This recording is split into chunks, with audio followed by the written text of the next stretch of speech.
భూదాన ఫలాలు. నారాయణ మహర్షి భూదాన, హరినాది మహాపాపాలు ఏవేవో చెప్పావు. అవి ఏమిటి? ఏ రకంగా పాపాలయ్యాయి?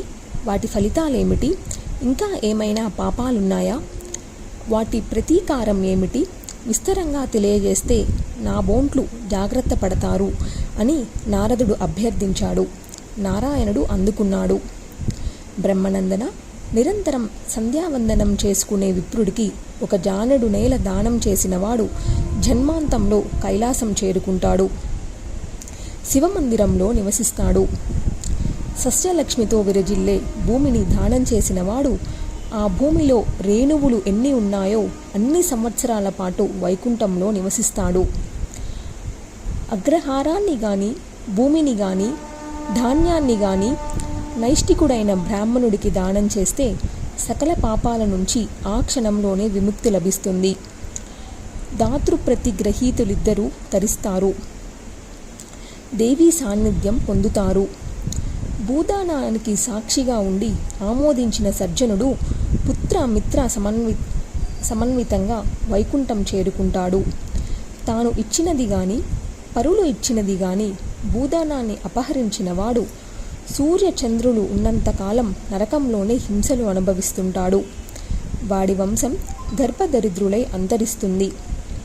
గోవులు తిరిగే దారిని, తటాకాలను భూదానంగా సమర్పించే వాళ్ళు కుంభీపాక, అసిపత్ర నరకాలలో 100 దివ్య సంవత్సరాల పాటు లేదా 14 ఇంద్రులు గతించేదాకా యమయాతనలు అనుభవిస్తారు.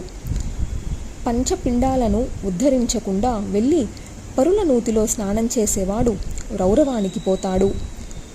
కాముకుడై రాత్రిపూట రహస్యంగా నేల మీద వీర్యస్థననం చేసుకునేవాడు రేణువుకి 1 సంవత్సరంగా రౌరవంలో నరకయాతన అనుభవిస్తాడు. అంబోవాచిగా ఉన్నప్పుడు భూమిని దున్నినవాడు కృమిదంస నరకానికి పోయి 4 యుగాల పాటు పరితపిస్తాడు. పూడుకుపోయిన ఇతరుల నూతిలో నుయ్యి తవ్వించి నాది అన్నవాడు, పూడుకుపోయిన చెరువులో చెరువు తవ్వించి నాదన్నవాడు తప్తకుండంలో పడతాడు. పుణ్యఫలం మాత్రం ఆ మొదటి దాతలకే దక్కుతుంది. ఇతరుల చెరువుల్లో నుంచి మట్టిని తొలగించి వాటిని ఉపయోగంలోకి తెచ్చేవాడు రేణు ప్రమాణ సంవత్సరాల పాటు బ్రహ్మలోకంలో నివసిస్తాడు. తండ్రికి, రాజుకి పిండ ప్రదానం చేయకుండా శ్రాద్ధ కర్మలు ముగించినవాడు నరకానికి పోతాడు. వట్టి నేల మీద దీపం వెలిగించినవాడు 7 జన్మల గుడ్డివాడుగా పుడతాడు. ఏ ఆచ్ఛాదన లేని వట్టి నేల మీద శంఖాన్ని పెడితే వాడికి జన్మాంతరంలో కుష్ఠరోగం వస్తుంది. అలాగే ముత్యం, మాణిక్యం, రత్నం, బంగారం, మణులు వీటిని కూడా వట్టి నేల మీద ఉంచకూడదు. అలా ఉంచిన వాళ్ళు 7 జన్మలకి అందులవుతారు.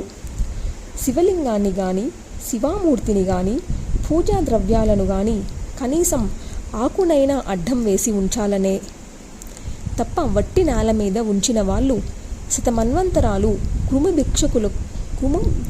కృమి భక్షకులవుతారు. అలాగే యంత్రాలను, పువ్వులను, తులసి దళాలను నేల మీద ఉంచకూడదు. ఉంచితే నరకానికి పోతారు. జపమాల, కర్పూరము, గోరోచనము, గంధపు చెక్క, రుద్రాక్ష, దర్భలు, పుస్తకం, యజ్ఞోపవీతం వీటిని వట్టి నేల మీద ఉంచడము నరకహేతువే. యజ్ఞం చేసి ఆ నేలను పాలతో అలకనివాడు 7 జన్మలకు నరకంలోనే ఉండిపోతాడు. భూకంపం వచ్చినా, గ్రహణం వచ్చినా ఆ రోజు భూమిని తవ్వినవాడు జన్మాంతరంలో వికులుగా మారతాడు. నారద, భూమి అంటే సమస్త ప్రాణకోటికి పుట్టినిల్లు, మహాభవనం. ఇది కశ్యపుడి సొత్తు కనుక కాశ్యపి అనే పేరు.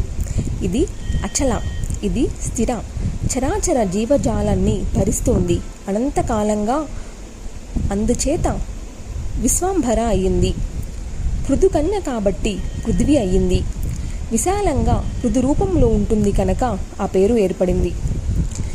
నారాయణ మహర్షి, పృథ్వీ వృత్తాంతాన్ని మనోహరంగా వినిపించావు, ధన్యుణ్ణి చేశావు. ఇంకా గంగావతార గాథను వినాలని ఉంది. సరస్వతి శాపం వల్ల గంగాదేవి భారత భూమికి అవతరించింది కదా. స్వయంగా విష్ణుపది అయిన ఆ పరమ పావన స్వరూప ఎలా, ఎప్పుడు, ఎక్కడ అవతరించిందో ఆ క్రమమంతా తెలుసుకోవాలని ఉంది. అది పుణ్యప్రదము పాపజ్ఞమును కనుక అనుగ్రహించు అని నారదుడు కోరాడు. నారాయణుడు యథావిధిగా ఆరంభించాడు.